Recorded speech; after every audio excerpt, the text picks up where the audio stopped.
여러분 안녕하십니까. 의정 토크쇼의 임평순입니다. 투쟁! 투쟁이라는 단어를 사전적으로 찾아보니까 어떤 일을 이렇게 싸워가지고 뭐 쟁취한다. 이런 의미예요. 뭔가 나쁜 의미보다도 좀 뭔가 약자 입장에서 하는 그런 의미가 더 강한 것 같습니다. 경기도 외에 이 투쟁이라는 단어와 굉장히 어울리는 분이 계시다고 해서 오늘 캠핑장으로 모셔봤습니다. 바로 미자미자 조미자 의원님과 함께 캠핑 떠나보도록 하겠습니다. 의원님 안녕하세요. 반갑습니다. 네, 안녕하세요. 카메라 보시고 멋지게 자기소개 좀 부탁드립니다.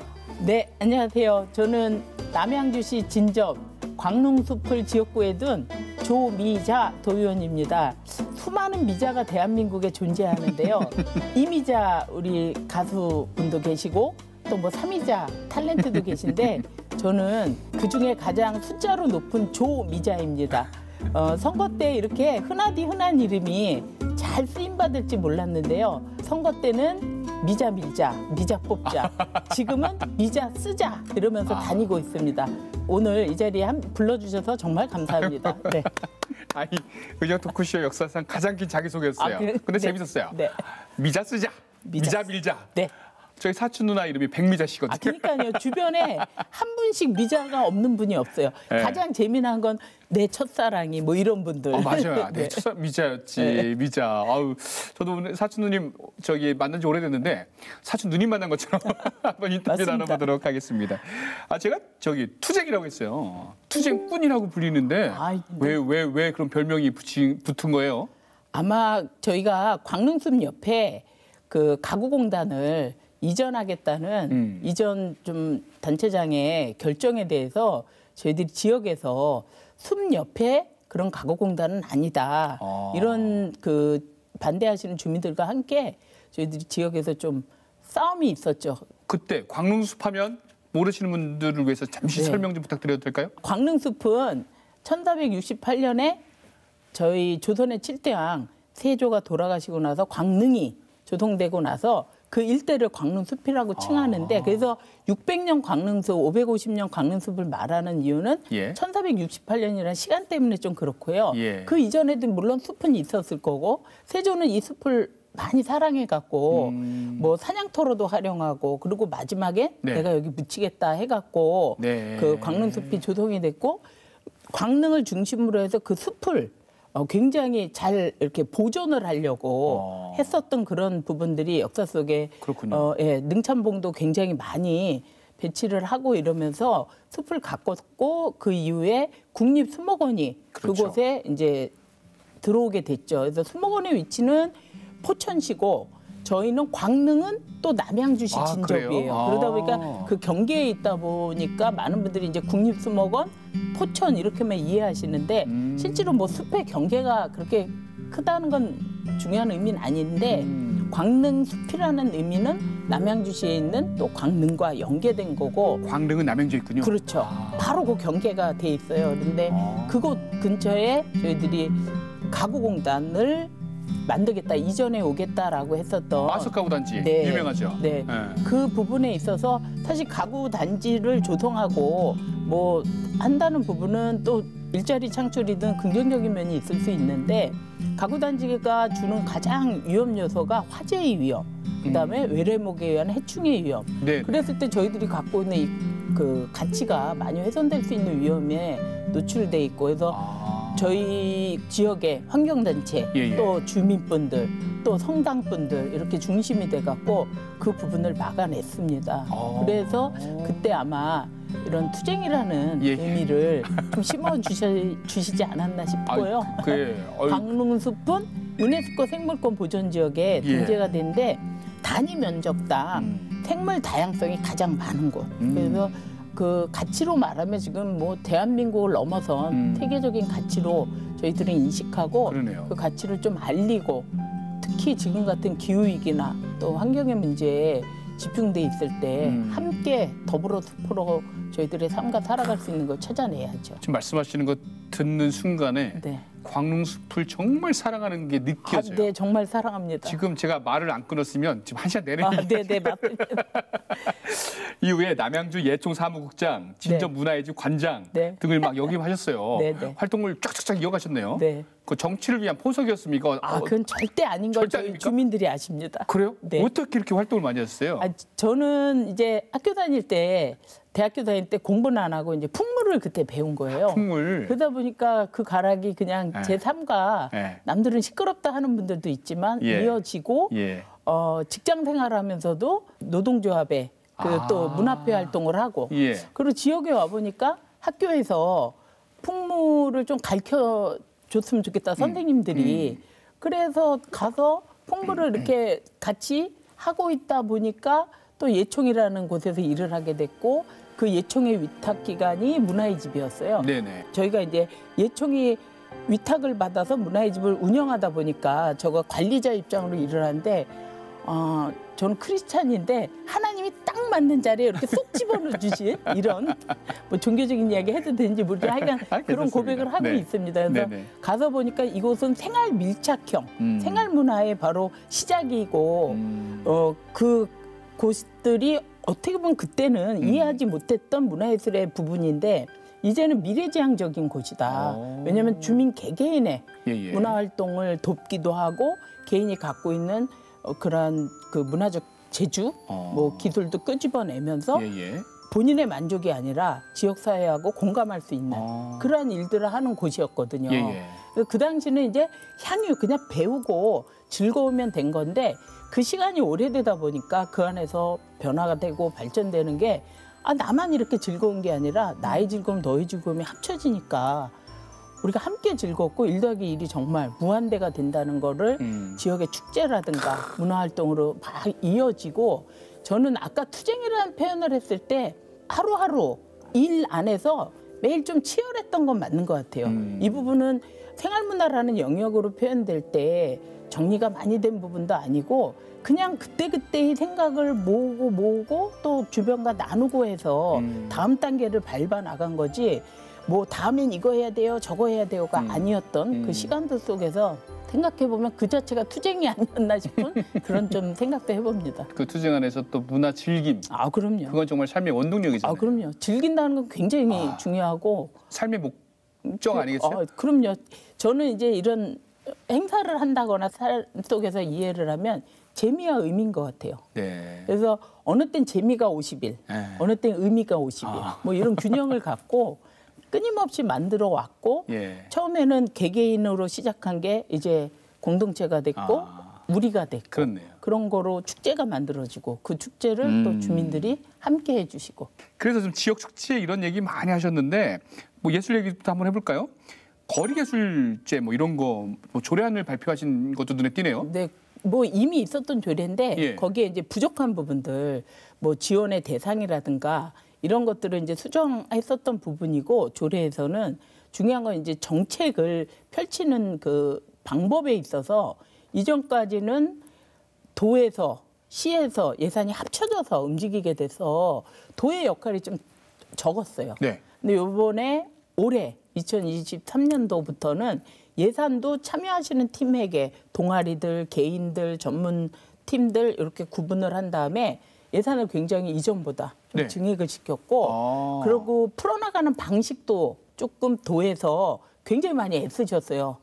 정말 이 자리에서 칭찬드리고 싶은데 도에서 이전에는 버스킹, 거리 예술하면 버스킹 막 그렇죠. 개인이 그냥 어느 곳이든 가서 공연하면 됐었던 거를 좀 무대를 그래도 만들어서 만들어주고. 그 팀들을 한 자리에 모여서 하다 보니까 완성도도 있고 또 홍보도 있다 보니까 그 주민들에게는 굉장히 좋은 향유의 기회가 누리게 된 거고 저희가 지금 이제 기회의 경기도를 이야기할 때 정말 예술가들에게는 예술을 펼칠 수 있는 기회 그다음에 주민들, 도민분들은 그걸 향유할 수 있는 기회를 넓힌 거에 아주 큰 영향을 준 그러한 사업입니다. 조례안의 많은 변화는 예산이 증액됐고 더 구체적으로 됐다. 이렇게 이해하면 되나요? 네, 증액과 기회가 많아지고 기회가 많아졌고 이렇게 예술가들이 좀 많이들 하실 수 있게끔. 그러니까 김동인 지사님이 지난번에 막 예술인들 모아놓고 여러 가지 막 소득 얘기도 많이 하고 기회 소득 얘기도 많이 하고 갔습니다. 그런 얘기 많이 하시더라고요.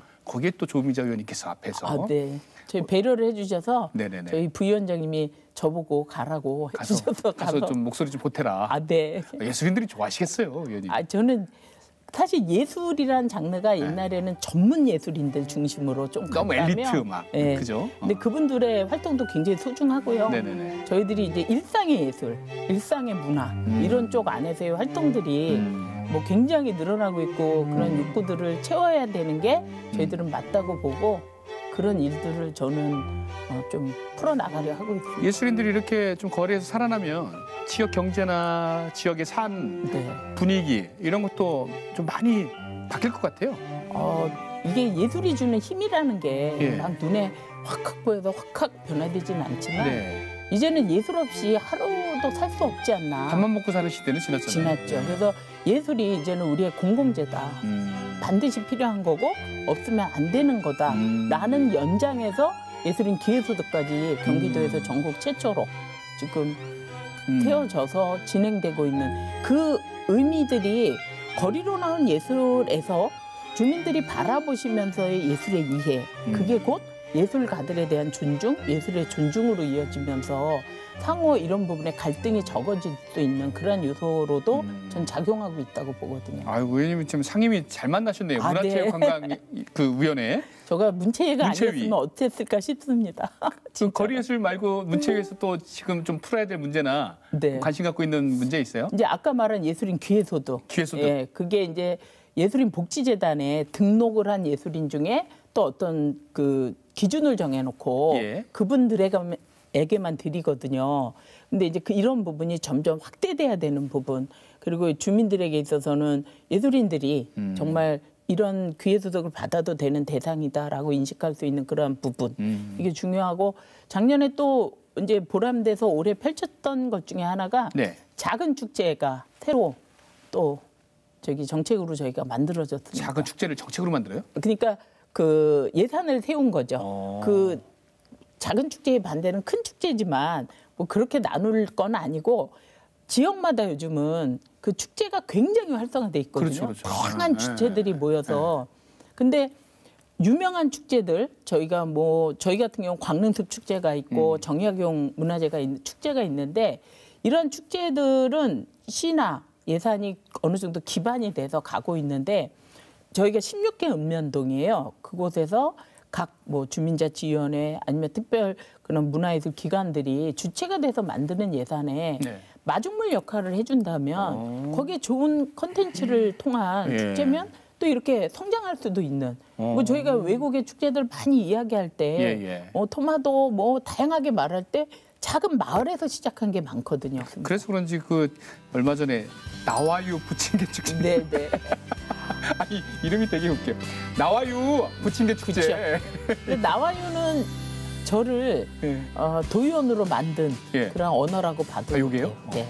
빨리 나와유. 예, 그렇죠. 그리고 나와 유, 당신의 의미. 나와유, 예. UNI. 예. 아. 그 이중적 의미로 해갖고 예. 이제 저희가 한 12, 13년 전부터 이제 쓰이던 축제인데 예. 부침개 축제는 한 8회인가 돼요. 오래된 근데 거예요. 부침개 축제 오해들을 많이 하시는데 각 팀이 저희가 마을이라는 곳을 생각하면 갈등도 있고 하지만 그래도 마을이 존재해서 함께 어우러져 살고 있잖아요. 이웃사촌이란 말이 사실 멀리 있는 이야기는 아니거든요. 근데 문화를 통한 공동체를 꿈꾸고 있는데 그중에 하나로 이제 축제에 콘텐츠를 부침개로 잡은 거죠. 근데 그 부침개의 재료는 지원을 안 해드려요.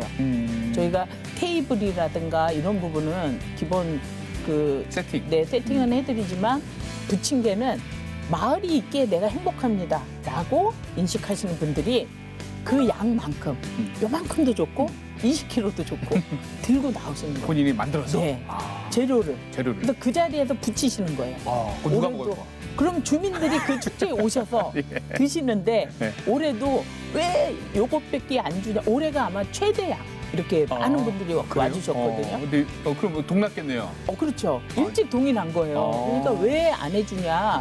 뭐 예산 받아서 이러고 어느 분은 싸웠다고 나중에 뭐 하시는데 이제 그런 축제를 만들어 가면서 예. 그 의미를 저는 좀 더 나누고 싶고 거기서 재미난 일은 함께 만들기 시작하는 그 팀부터의 공동체.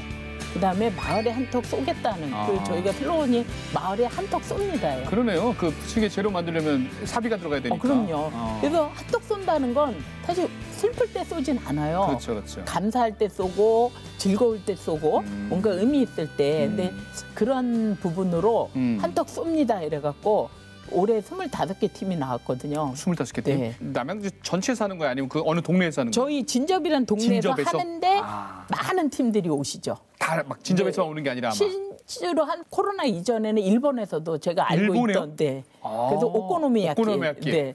이 방송도 한번 탔어요. 갑자기 방송에서 KBS에서 전날 저희가 섭외한 건 아닌데 예. 오셔서 그때 마침 또 일본 팀이 와갖고 부침개는 왜 부침개냐면 왜, 그걸 굉장히 여쭤보려고. 평범하고 예. 그리고 혼자서 먹기도 때론 하지만 대부분 이렇게 어울렸을 때 편안한 저희 뭐 옛날 표현으로 하면 서민적 음식인 거 맞고요. 그래서 부침개를 나눠 먹으면 좋겠다. 누구 엄마 와서 뭐 부침개 먹어요. 부담 없는 메뉴인데 이 부분을 가지고 한번 해보자. 이래갖고 이제 생각한 거가 실현이 됐고 그런 부분에 선뜻 그래 한번 해봅시다 했었던 저희 문화의 집 주민분들이 계셔갖고 이루어졌고 재미난 건 그날 25개 팀이 왔는데 한 팀도 똑같지가 않아요. 부침개가? 네. 사전에 협의 안 하거든요.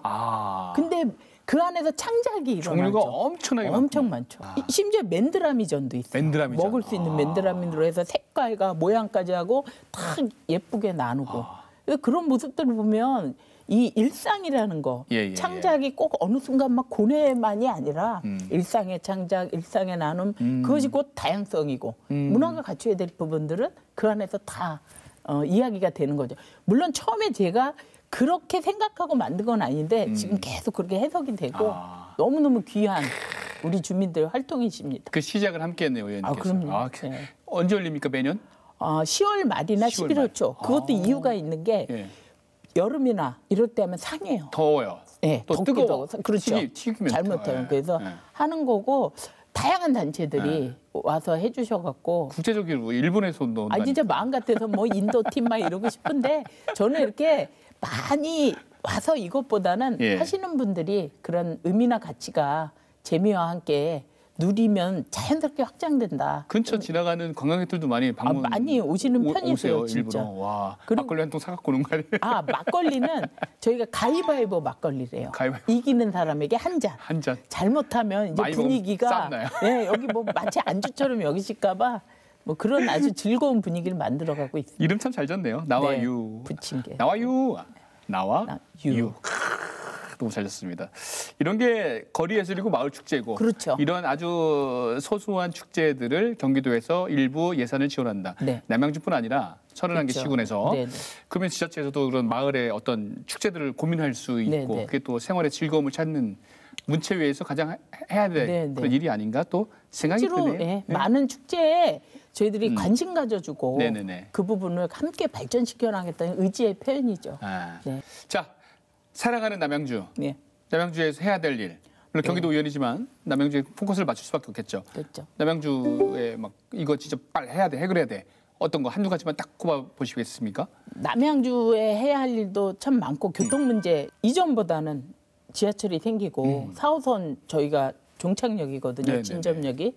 근데 이런 가운데 내부에 이제 지하철까지 접근성 이런 것도 약하고 그로 인한 또 다양한 문제들이 지하철도 아직 만족도가 이 배차 간격 때문에 어제도 민원의 날을 하고 왔는데 약하고 한데 이 성교통 문제 이지구 들어서고 왕숙지구 생기면 그 부분에 대한 것이 우선이고 저희 진접이란 지역 안에서는 그 광릉숲길을 걸으려고 100만 정도가 오신 통계가 100만 있는데 명이요? 근데 문제는 저희 지역의 경제 상권하고 연결이 안 돼요. 그래요? 왜냐하면 역에서 그 광릉숲까지만 가셨다가 다시 그냥 가시는 그런 상황들이 많아져서 이 부분을 저희 지역에 있는 전통시장, 오일장이 있어요. 전통시장하고 오일장은 좀 다른데 어찌됐건 두 곳이 같이 있는데 이곳과 어떻게 연계할까 이런 부분을 지금 계속 고민하면서 가고 있는 상황입니다. 전통시장, 오일장도 오일마다 열린 자기 딱 이렇게. 그래서 일부러 광릉숲에 올 때 오일장 거기 있대. 전통시장에 그렇지. 뭐가 있대. 그랬다 갈까? 이래서 오실 수 있게끔 하는 그거를 만드는 걸 아. 지금 시장 상인분들도 그렇고 그러기에는 또 어떤 시설이 더 부족한가 뭐 그렇죠. 이런 거가 지금 지역의 현안에서는 가장 크고 인구가 이제 점점 늘어나고 있을 때 가장 옆에 이지구 왕숙지구가 막 생기면 거기는 굉장히 정리된 정돈된 모습일 텐데 상대적 낙후감이 생기진 않을까. 그때면 저희는 어떤 차별성으로 도시에 좀 그 힘을 키워낼까, 경쟁력을 키울까 이 부분이 제일 크게 생각하고 또 그 부분 풀어나가려고 주민들과 소통하고 있습니다. 좋습니다. 자, 수다 엄청 떨었어요. 의원님 내 인생 인문학. 저는 부침개 이야기를 부침개 이야기? 네, 계속했는데 아까 말씀드린 대로 부침개는 공동체고 다양성이고 창이고 그 안에 모든 게 담겨져 있는데 그것을 나눌 수 있는 삶, 도민의 삶 이러한 부분들로 제가 일해야 되고 잊지 말아야 되고 또 앞으로 남은 시간이 얼마나 있을까 뭐 이런 생각을 했을 때 최선을 다해서 그걸 향해서 뛰어나가야 된다라는 생각이 들어서 저희가 부침개 노래가 아직 없어서 빈대떡 신사를 항상 생각하는데 뭐 그 노래까지 할 건 아니고 하여간 부침개 축제를 만든 조미자 도의원 부침개 축제로 도의원이 된 조미자 뭐 이렇게 저는 부침개는 나의 삶 네. 조미자. 네. 이렇게 정리를 좀 해봤습니다. 이 방송 보시는 다른 지자체, 다른 마을에서도 부침개 축제 한번 기획해 보시는 것도 네. 벤치마킹 하시면 경기도의회 조미자 의원이 찾으시면 언제든지 환영입니다. 정말 쉽게 할 수 있는 축제일 것 같아요. 그럼요. 예, 많은 부분에 정말 의미 있는 축제라서 어디서든 하신다 하면 저는 꿈을 꾸면 뭐 11월 11일을 뭐뭐뭐 데이 이러듯이 어느 특정한 날 하루 정해서 부침개의 날이어서 대한민국이 부침개를 붙이는 거죠. 그 해외에서 어디 가든 부침개를 먹을 수 있대. 뭐 이런 상상을 많이 했었죠. 맞아, 우리나라밖에 없잖아요. 그럼요. 그래서 다양하게 좀 만들어 가고 싶습니다. 알겠습니다. 그냥 맛있는 인터뷰가 된 것 같아요. 의원님 오늘 여러 가지 이야기 나눠봤는데 오늘 캠핑장에서 토크 좀 수다 어떠셨는지요? 네. 저는 뭐 캠핑이 이렇게 익숙한 그런 시절의 삶은 아니었지만 요즘 이렇게 캠핑장 오면 자유롭고 이렇게 즐거움이 있거든요. 오늘 그 느낌 그대로 인터뷰를 했던 것 같고 즐거웠습니다. 부침개 투쟁! 맞습니다. 투쟁. 예. 자, 우리 경기도의회 부침개 도의원님과 함께 오늘 이야기 재밌게 나눠봤습니다. 오늘 말씀 고맙습니다. 네, 감사합니다. 네. 자, 오늘 조미자 의원님 나와요 부침개 축제 같은 즐거움이 더 이렇게 경기도에 이렇게 잘 전달되기를 저희도 희망해 보도록 하겠습니다. 다음 시간에 만나요, 여러분. 안녕히 계세요.